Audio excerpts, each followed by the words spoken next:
Welcome to CAPERS Spotlight. I'm Corey LeBlanc. Conversations with your CBU student athlete.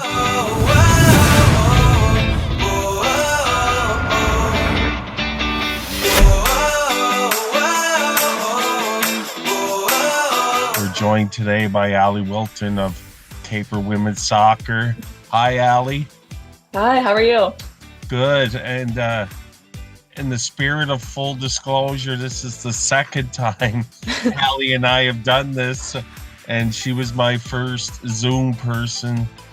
She's been patient enough during exam studies to do this again with me, so I really appreciate it. So we'll start as much as we did the last time we chatted, Allie.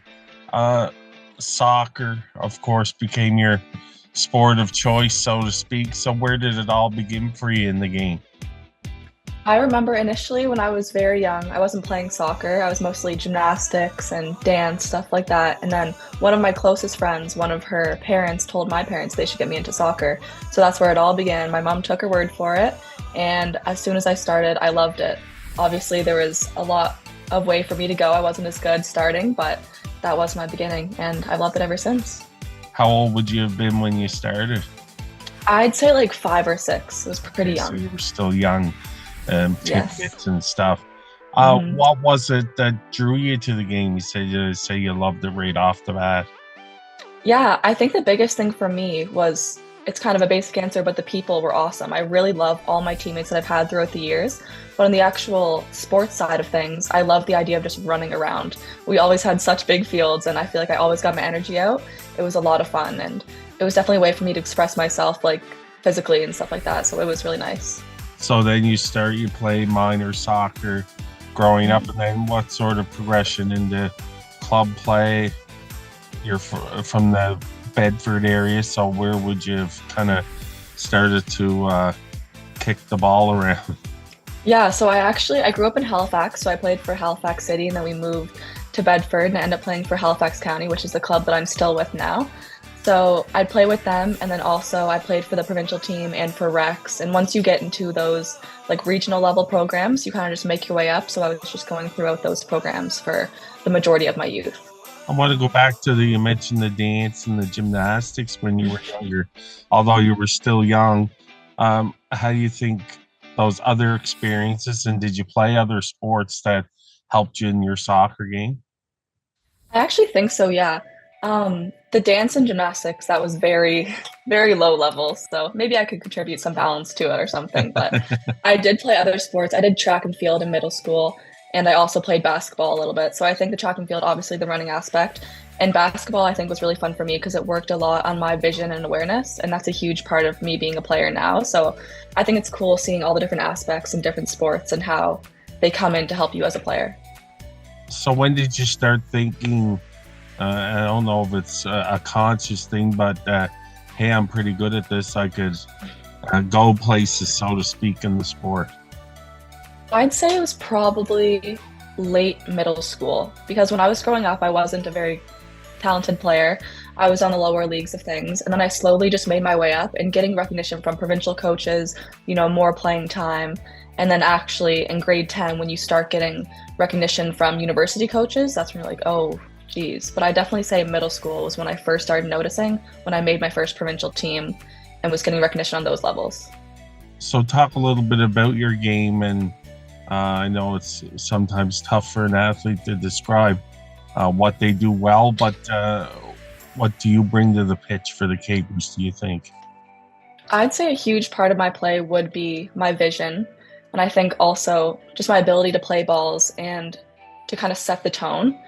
I know this season they had me playing fullback just because they wanted me to start the play out of the back, to have that calmness. And I think that ability to reset, to read the play, know when to go forward and when not to. I think that's a huge part of my game, just being a very tactical player. So coming from the midfield, you talked to there about that transition. How difficult was it, and how do you feel about it now that you've done it?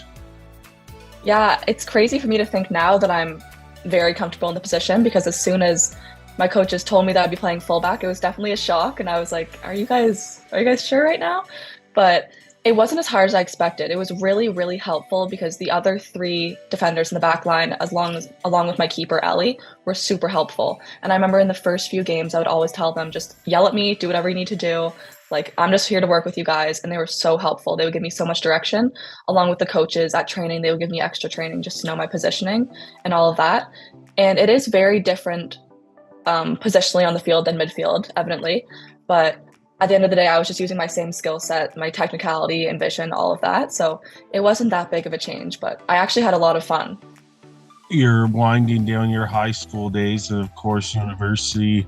You're making those types of decisions. I guess take me back there a little bit and how you ended up selecting CBU to continue your athletic and academic pursuits.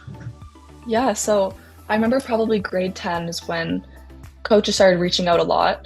And I remember being at a combine in Newfoundland, and there was a lot of coaches, and they were talking to me. They would say the occasional hi, like great game, whatever. And I just remember Ness emailing me multiple times, like great game, would love to talk to you, really trying to like make an effort, put an effort in. And that really stood out to me. So I talked to Ness. He's obviously a great guy. And he taught me about the school, told me they had engineering, and it seemed like everything was kind of just falling into place.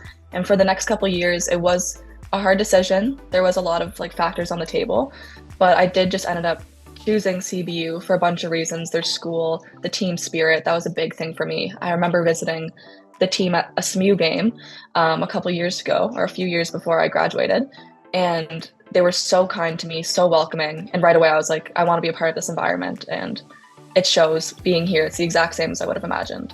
Of course, you're not just an athlete, you're a student athlete, and you mentioned engineering. Talk a little bit about your academic experience at CBU, and then about some of your plans down the line, your future plans. Mm-hmm. I'm really happy with the academic situation here at CBU. As you said, I am in engineering, so if I went to any other school, it's bigger classes, the teachers might not know you as well. All of my professors here, they know me by name. They'll answer my emails in a timely manner. They're very helpful, so that's a huge thing for me. Along with Dr. Alan Britton, he's a huge help, like made all the difference here. He convinced me to go into chemistry, so I am getting a separate degree there, but it's very, very nice. The professors care a lot, and it makes a huge difference. So as far as career aspirations, what I know next, it'll likely be Dal to finish your engineering degree, and then what from there? Yeah, so it will be Dal, and I'm not exactly sure what I'll be doing after. Definitely something along the civil engineering lines, but I'm not sure exactly my position. I am working with the government right now, so it could be something like that. I am really enjoying doing construction-based things, so I could see it being something along those lines. Oh, great. You mentioned the atmosphere, and really I know from being around it very much on the edges, but how Ness and the coaches and the program is very much like a family. But for you, this season it was even more so. So talk a little bit about why it was really a family atmosphere for Allie Wilton this season. Mm-hmm, yes, so my sister Caitlin, she did her first year of university here this year with the CAPERS, and it was a great experience. I knew it would be really fun to get to know each other on that level, not just living at the house together, but being away. But I think it's really exceeded my expectations. It's great, like seeing her out of the house, seeing her with my friends, like a world colliding type of thing, but it's really fun. And I'm really happy I can share this moment with her because it is a very important part of our lives. So to be here with my sister is really nice. I know at CBU as well, it's very much kind of a three-pronged situation. You have your academics, your athletics, and talk about just the community feel and being involved not only on campus, but in the broader Cape Breton community. Yeah, that's a huge part of it. Throughout my few years here, we've done a lot of camps with the kids, and every time that we do it, it's just the most rewarding thing ever.